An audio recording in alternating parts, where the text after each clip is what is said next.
Hey Revolutionaries, I'm poolside today, and I'm excited to bring you this week's episode with Inbal Claudio, where we're talking social marketplaces and networking. Yes, that's right, social marketplaces and networking.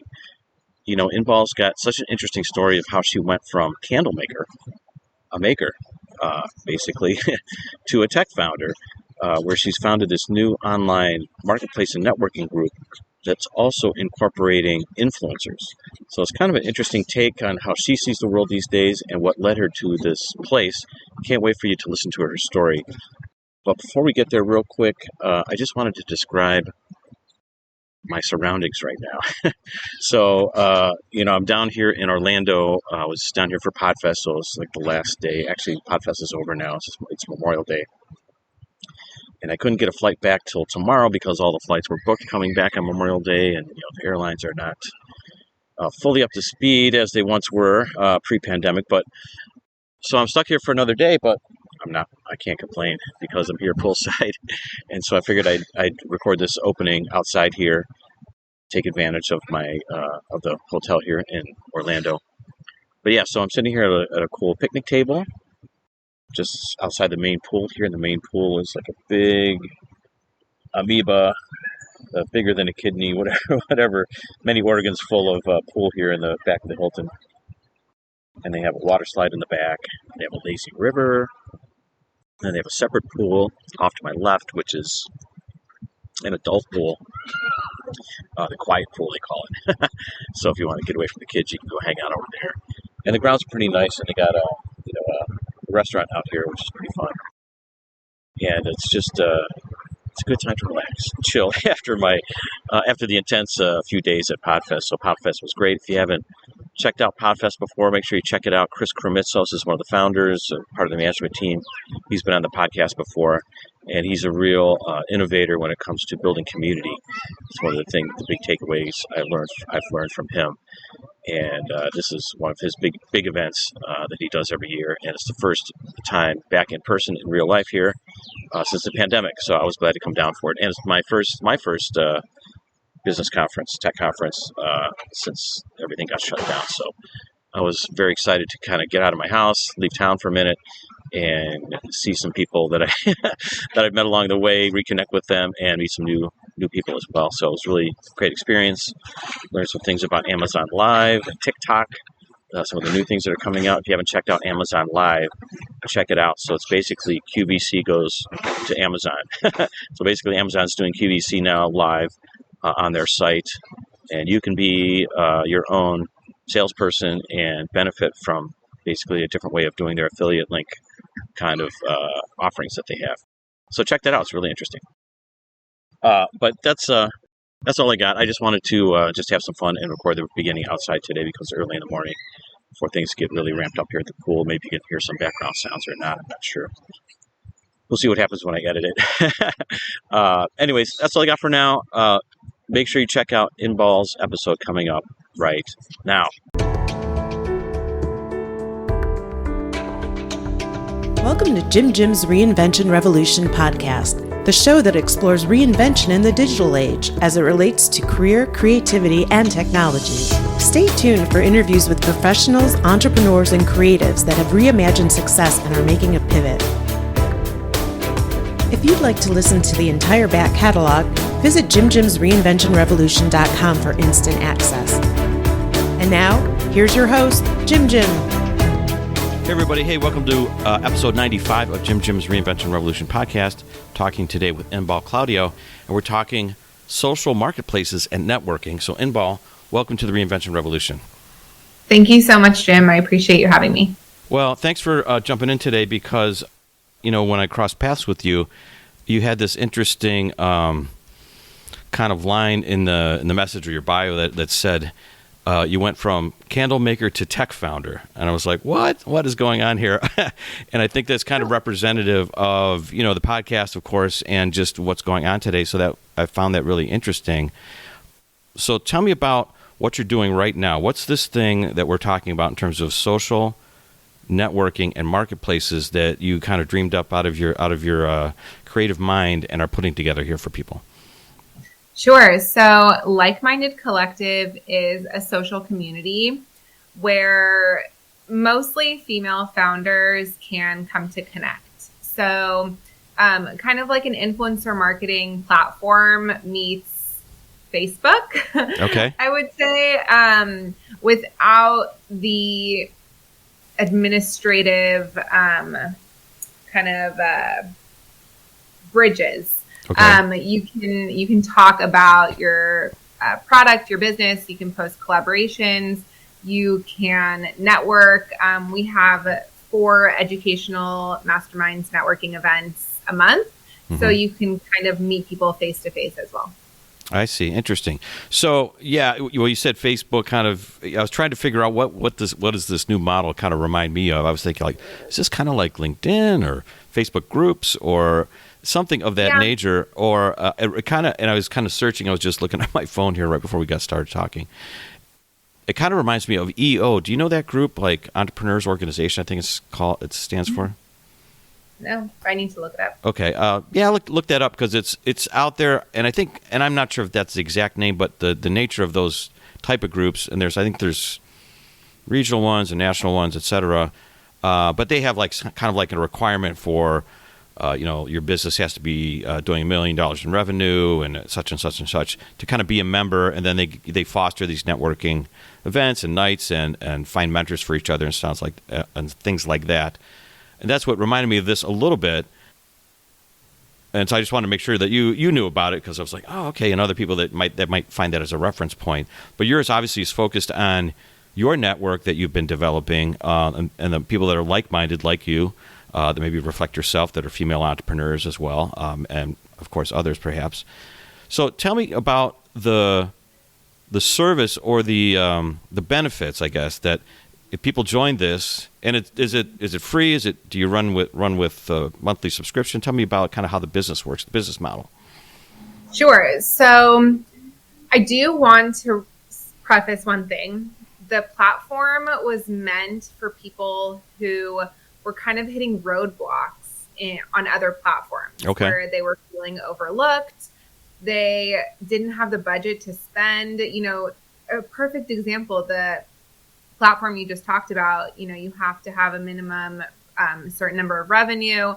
And so the platform was really meant to have no minimums, no requirements. Okay. Everybody was welcome, especially those who felt overlooked by other platforms. So there's a few pricing options. One is free. You can create a profile. You can be added to the database. People can search for you. People can message you and you can respond. And then there's the $49 a month option, which you can access the entire platform. So you can create a profile. You can search based on a bunch of different criteria that we have, including pricing. So if you're looking for an influencer, you can, and you can only afford $100 for a post, you can put that and those people will show up. You can message, and then we have the feed, which is kind of what I was talking about. That's similar to Facebook groups where you can self-promote. You can ask for help. You can ask for brainstorming sessions. You can ask for collaborations. You can post freebies, and there's no restrictions. So that's why people like our platform a little bit more than Facebook when it comes to promoting their business, because Facebook groups, as people know, there's like Small Business Saturday. You can only promote your business on Sunday or Friday, all these restrictions. So $49 gets you all of that, the entire platform and access. And then $79 is the entire platform, as well as the 4 mastermind events a month. So we have somebody come in talking. Right now we're focusing mainly on digital marketing. So helping people with influencer marketing, email marketing, SEO, intuitive marketing, holistic marketing. So all different types to help people build their business. So that's kind of where we're at the moment. I see. Okay. Well, I mean, I like this because I haven't explored this sort of, when you kept saying influencers, so I want to touch on this a little bit. I haven't explored so many of these type of groups or networks that are out there. I'm sure there's probably other influencer connector type networks out there and marketplaces, like you're saying. And this might be a cool way to kind of discover and figure out that landscape more quickly. I guess that's the advantage of finding these groups of like-minded people. How did you, or why did you figure out how to incorporate this influencer component into it? with the people, rather than just, oh, I just want to, help entrepreneurs and get my group and, create a brand that way. There's interesting components here to this. Sure. So this is kind of where the candle maker turned tech founder part comes in. Okay.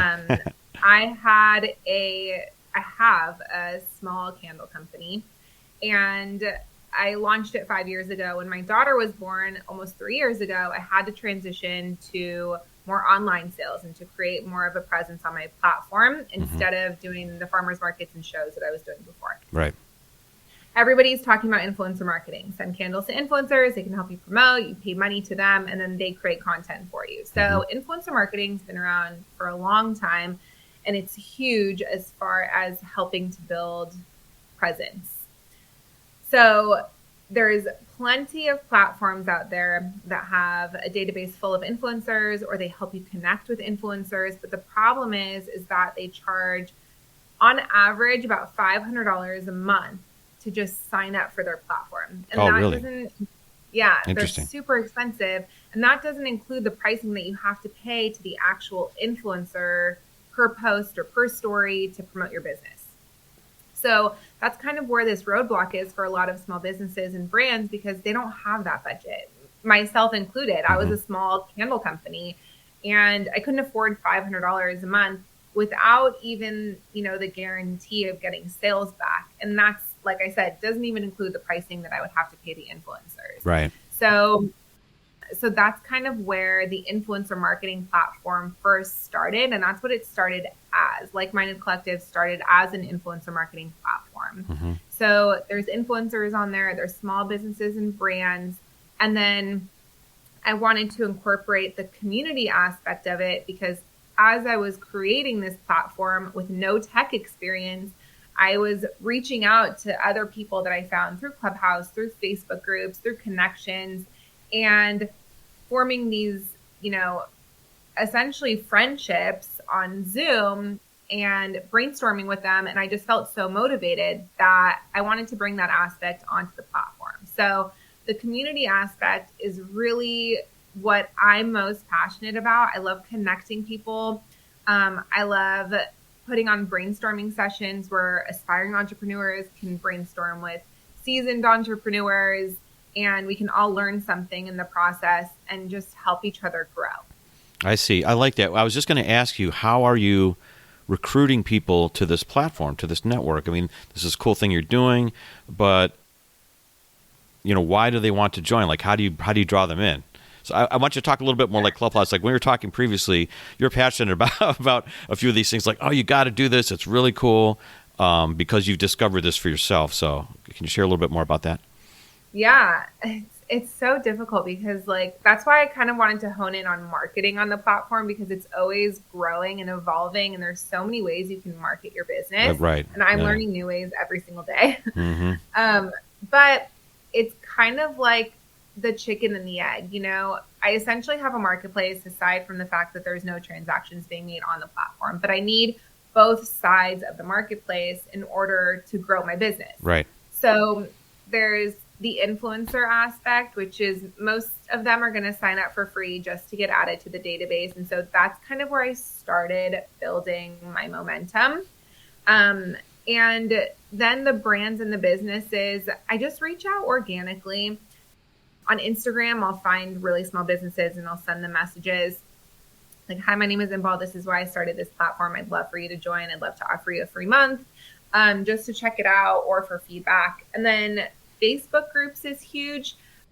I'll post in influencer and small business Facebook group pages. I'll message people. I'll do market research and kind of get people that way. And Clubhouse, like I said it before, is a great resource to network and promote. I think the biggest thing is really trying to genuinely connect with the people that you're trying to bring in. Right. So if I'm reaching small businesses, for example, I want to talk to the founder. I want to hear her story. I want to know where she's coming from, what her hardships are, because if she's stuck on something, then I want to be able to connect her with somebody that can help. And I think just building that bond with people and meeting people face to face on Zoom, which is so much more common now, which is amazing. Right. Yeah, it is. Because of the pandemic. It's great. It just like brings people together, and it really creates more of like a friendship bond as opposed to, hey, I'm trying to get you to sign up for my platform. Right. Type of bond. Yeah, it's more personal, obviously, and it just makes everything more fun rather than just a transaction or something like that. Well, those are really good insights. So that's interesting. I wanted people to understand kind of what your thought process was and how you go after people, because again, it's kind of whole new evolving world, and some people might think, oh, that's already been done. People have already done that in these other ways or these other organizations or whatever. But when you have this particular insight, there's always room for your own brand, your own niche, your own network of people, people that are really like-minded, like you said, to find each other and help each other out. So that's really fun. Okay. So now that we've got the skinny on like-minded, I want to rewind a little bit and figure out how you got here, because like you said, you're not a tech person, and that you started a candle company. You weren't really an entrepreneur, let's say, kind of like growing up or going to school. Did you have dreams of starting a business? Were you always kind of thinking that way? Or where did the candle company come from? How did that start? Yeah. Well, I was never like, oh, I want to be an entrepreneur. But I've always been a hustler. I've always had 2 or 3 jobs, or had a job, an internship, and gone to school. I've always really been busy like that. And I think I realized quickly on that I always had ideas to grow the business that I worked for. And I also what kind of, when you're working for businesses, what were your role within those businesses? Like, what was your expertise, or why did they hire you? Sure. So I don't know if a lot of people are familiar with In-N-Out Burger, but I worked at In-N-Out since I was 16 years old. Nice. And then I got into not really management, but like assistant managing. I was also in high school when I first started. Sure. So, and then early college, and I traveled with them and helped them open new stores and trained and all that stuff. Oh, so I interesting. was always like up higher in not just a burger flipper, but also train people. Right. Yeah, you're learning more about the organization. They obviously trusted you, and gotcha. Exactly. And it was really cool because this is so off topic, but first of all, In-N-Out is an incredible company. If nobody's heard about their employment opportunities, they always pay above minimum wage. They treat their employees really, really well. And so we had this thing, it's called the All-Stars, where it's a group of us. We traveled to all the new store openings, and half of us would train and half of us would run the restaurant, in the hopes of when we leave, the people we train can kind of take over and run. So it was great to kind of help with that and meet new people and build up this restaurant and then leave and then start over again. So I did that for about 5 years, and then naturally transitioned to the restaurant and bar industry. And also there, as I was growing, I eventually became the GM of this restaurant bar. And it was run by a horrible human being who eventually ran it into the ground after firing me and getting into drugs and all this. Oh, that's not good. Okay. But he didn't take my advice or my input, and the restaurant would have been in a completely different place than it is now if he had. And I realized then that I have ideas. I know how to, I know what customers want, and I know how to get that while providing great customer service, which is what I learned at In-N-Out. Right. So it was then, I think, that I realized, like, I really don't want to work for anybody. I would love to take these ideas and grow a business on my own. And I was in college at the time, but the way that I wanted to do that was to get a real estate broker's license and to start my own real estate company. And I did that, realized real estate really wasn't my thing. And I just went back into corporate world. We're also, I was able to give input, and it was received well. And it was just something that I loved doing. I loved helping. I loved, like, anything that I could help grow a business, I would, even if it wasn't in my job description. Right. So then that's kind of when I met my husband now. And we wanted to just start a small business to pay for rent and travel and all this stuff. And that's Sure. kind of where the candle company came in. I see. Okay. Yeah, so he was in the Marine Corps. And so we were like, okay, let's have a business where when we move, we can kind of take with us. And that's where the candles came in. I see. Did you know anything about candles prior, or you just thought that would be fun and interesting? Yeah, it's funny because I probably bought like 2 candles my whole entire life before starting this candle Really? company. Okay, so you weren't like a candle like enthusiast prior. Okay, interesting. No,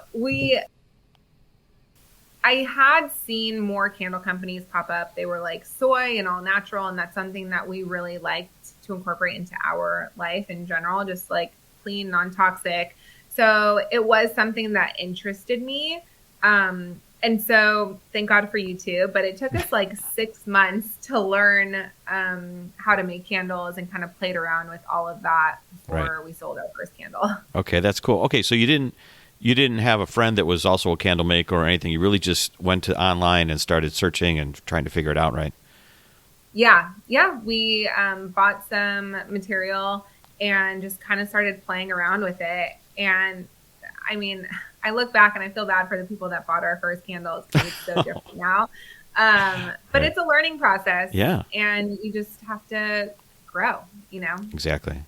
Well, very cool. Well, it's instructive just again, just to hear your story and how you're thinking and how you go about doing it. And it's funny, I was just consulting with a client this morning. We were talking about, and he's less computer savvy and technical savvy, and he realized, hey, just come over here. I'll pay you. You need to show me just how to learn new stuff, how to get back into the world or whatever, right? And one of my key things I was teaching him this morning is whenever you have a question and whenever you don't know how to do something, just go to YouTube. Not even Google first anymore, Yeah. And just there's someone has made a video about it, the smallest nuanced little nichey thing that you're trying to figure out, I guarantee you somebody's made a video about it and is explaining it on YouTube. And that's what's no matter what niche it is. It's so interesting how the world's spinning these days. And there's not one video. There's hundreds. Right, hundreds exactly. Of videos on each topic, from like how to change a valve of your sink to how to make candles to, it's crazy. It really amazing. is. And that's interesting. And that's, that presents all of us some really interesting opportunities. That's what's so cool about it. So, okay, so you put the candle business together, you're growing that, and you were mentioning like trying to grow that brand. That's how you kind of discovered this influencer idea. It's like, oh, that's how I want to grow the brand. So the brand is still together. Is that how do you work with the brand now and the influencers now, knowing what you knew now that you have this network and maybe more people know who you are? Yeah, so it's difficult because influencer marketing is difficult for a candle company. And I say that because candles have fragrances and people are very picky about fragrances. So I learned that a couple things. So I learned that influencer marketing was not the best approach for me at the time. However, because I knew that it was beneficial, I shifted my business a little bit. So instead of using generic jars like mason jars and these clear jars that everybody was using, and the only way to differentiate myself was through the fragrance, I went the opposite, more visual approach, and I started to have custom jars. So the jars that people are now promoting on their Instagram for me is what brings people in. So they don't necessarily have to talk about the fragrance. They can talk about the jar and they can show jars and photos. So I altered my business a little bit to get the benefits of influencer marketing. I see. Oh, I love this. Oh, that's another great insight. And because, Instagram was probably the big influencer platform, right? It's very visual, right? You want to see beautiful things on Instagram, beautiful images, and that, candles that fit right in that regard. That's really cool, kind of understanding the technology or how the communications really work these days and tweaking your business to it. Very interesting. Yeah. I think it's so complex. And the thing is that there's so many different types of influencers. There's different platforms that they create content for. And anything from like TikTok. Now you can be an influencer on Clubhouse and be a moderator and get paid. You can be an influencer anywhere. Right. So it's really finding, and because it is pricey, it's really finding like where your target market hangs out at and where you can get the biggest bang for your buck as far as where you're hiring from, you know? Right. So it takes a little bit of research, and it's some trial and error, but it really does, you know, the time that you put in will benefit you. Right. Well, really interesting. Okay, so you have this platform together. How long has Like-Minded been together now? How long has it been out there? So I launched 3 months ago. Okay. So we're May now. So yeah, I launched early February. Gotcha. And I came up with the idea 2.5 years ago. Okay. So it's been a long work in progress with, you know, now I have 2 children. When I started, I had a 3-month-old, and it's just been quite the process. But it's been an incredible learning experience. So yeah, it's 3 months young. I see. And how did you discover your, I don't know how much, you know, like custom programming and those kinds of things are in the background in terms of, did you have to, you know, put together a team of, you know, software developers and tech people and, you know, maybe marketing communications people for the look and feel? What, how did that work with you? Sure. So yeah, all of the above. I basically had, development has been my biggest hurdle. I think it's because it's something that I didn't have any experience in prior. So I hired a company to basically build it out, and they outsourced it overseas. And so that was a huge issue for me because I didn't ask the right questions going in. So I learned that. I also, you know, not that would be an issue if I had known up front, but I was correcting grammar, I was correcting punctuation. Any email that I sent out had to go through the project manager and then overseas, and then time difference and coming back to me. It was like 3 days for a response, and their development team was really slow. So it was very discouraging at first. He probably got me like 60% of the way. And I just basically said like, hey, let's just part ways. Like, It's not working for me. It's not working for you. We're at each other's throats and it's just not going anywhere. That's good. Okay. So I essentially took like 2 months to interview new developers, and I found one. And mind you, I'm bootstrapping. So a lot of my decisions were made from like a financial aspect, which is not the best way to go about things usually. But that's okay. Right.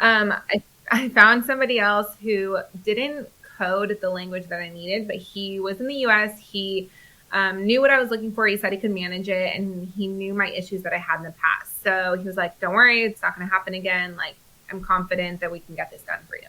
I said, okay. Okay. Well, he hired somebody, and that person outsourced it without him knowing. So it was like deja vu all over same again. old story. And I'm seeing the same issues, and I was like, is your developer in the US? And he's like, yes. I don't know what's going on, blah, blah. Well, long story short, he outsourced it. So he eventually fired him, and then he hired a new developer, and this developer was in the US. However, he was not the fastest. Also, you kind of get what you pay for, right? Sure. So overall, it wasn't the best experience, but I was patient, and I was trying to time it with the birth of my daughter. Oh my gosh. I wanted it to launch before I had the baby, just to like not have stress. Get it off your mind, right? Get it off my mind, but that didn't happen. We ended up launching, she was born in June. We ended up launching 5 months after she was born, which looking back, with timing was perfect. With all the delays, because that really helped out. But a week before I launched, I knew that I had to find a new developer because I knew that I was going to have bugs. I needed a developer like straight on, just me and him, to have, basically my phone, I can text him, I can email him, I can contact him right away and get things done. And it took me a while, but I found him. And he basically like brought me to launch, and he's been with me ever since, and he's incredible. He fixes things for me in 5 minutes that people probably takes them an hour. He has brought me completely in on the back end. So like we hop on Zoom, he's like, Inbal, let me show you how I'm doing this. Let me show you why I'm doing this. Let me show you the options that you have. Awesome. And it's just been so incredible. It's just a whole new ball game when you're, close like that with your developer, because he's my number one guy. Right. I wouldn't be able to do anything without him. So it's been incredible. And he brainstorms with me and tells me like, hey, I don't think this is a good idea. Or yeah, I think that's a great idea. How about this? So we brainstorm together, which is awesome. So my developer is definitely my number one.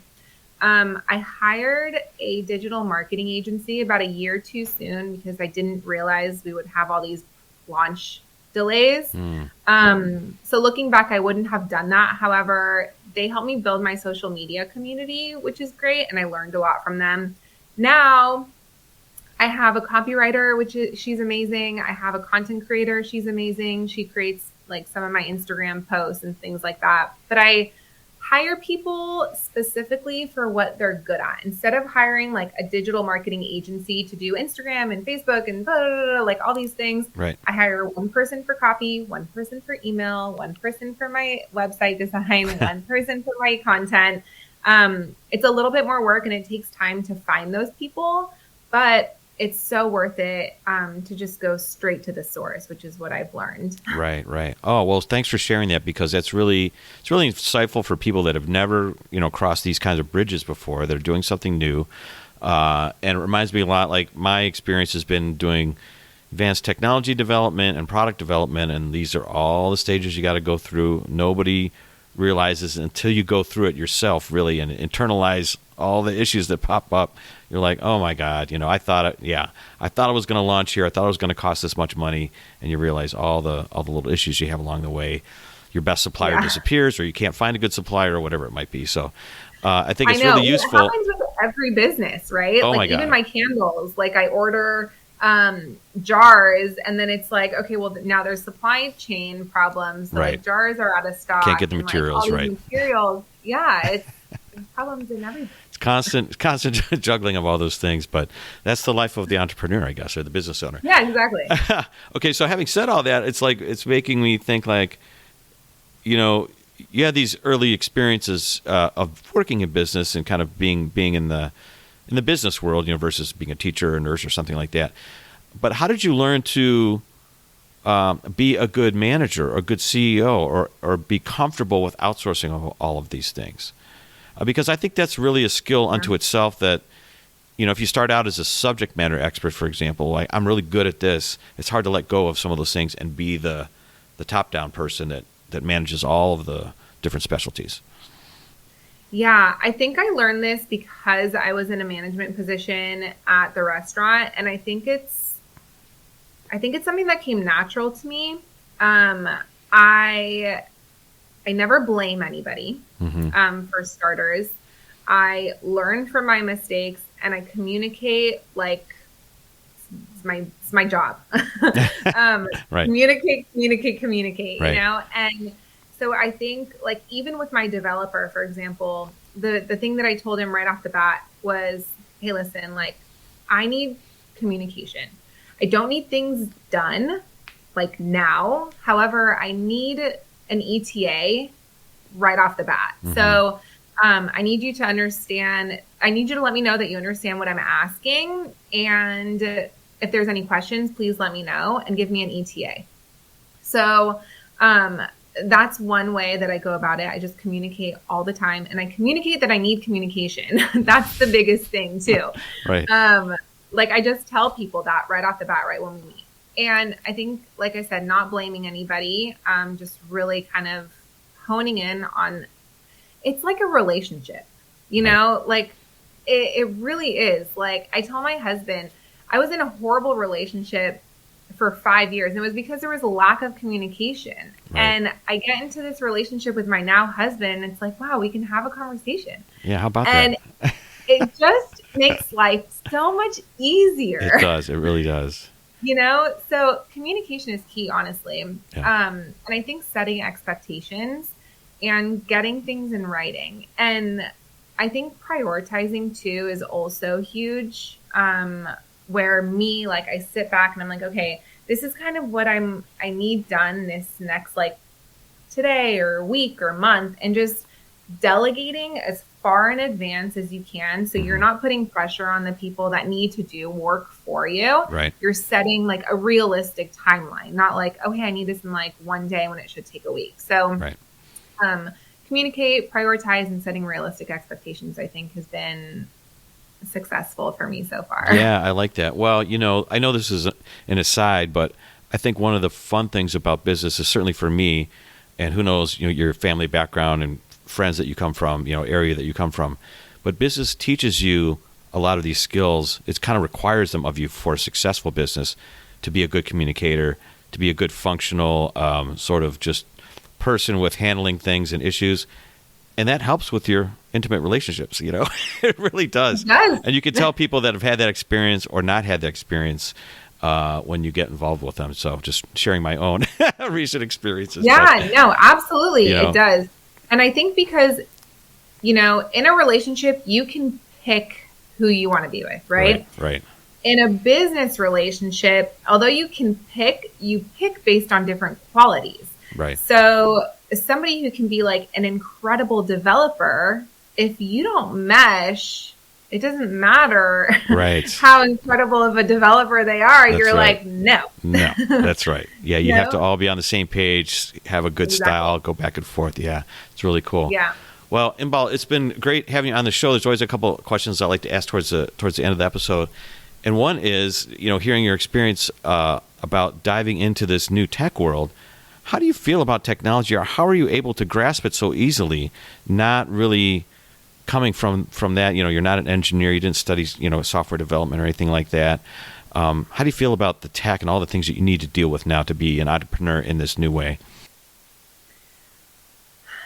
I think diving in head first is the best way to go. I think being okay with making mistakes, and it happens all the time. Like for example, I just switched, well, not just a few months ago, I switched from like one email service to another. And there's a learning curve, you know? So I kind of jumped in, I made a couple mistakes. I sent a few emails I didn't mean to, but it's okay.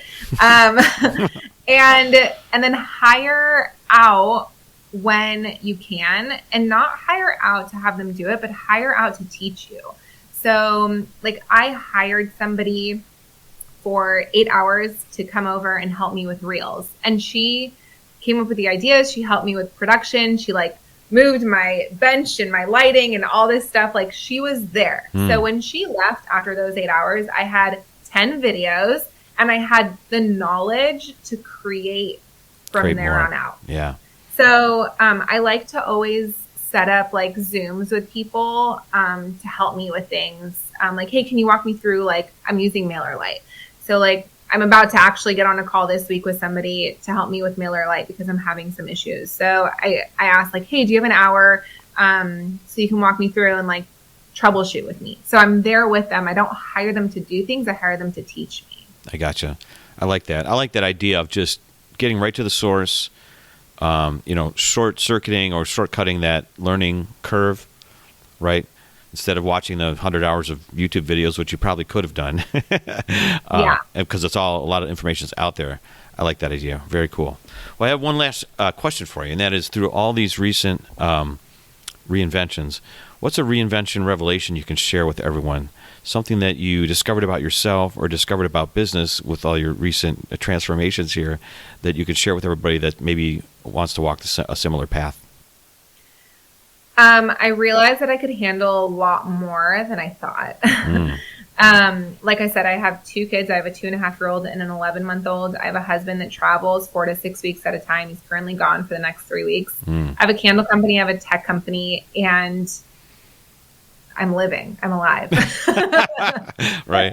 It sounds like you're happy and not super stressed out either. So that's good. I think you take on what you can. And kind of like in life, you outsource. Like we got a nanny for a couple hours a day.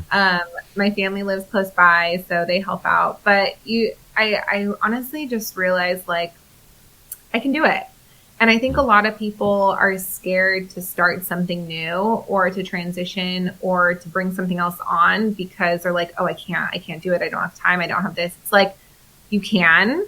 Just take it in baby steps, Right. and, get help when you need, but just do it because you can always do it.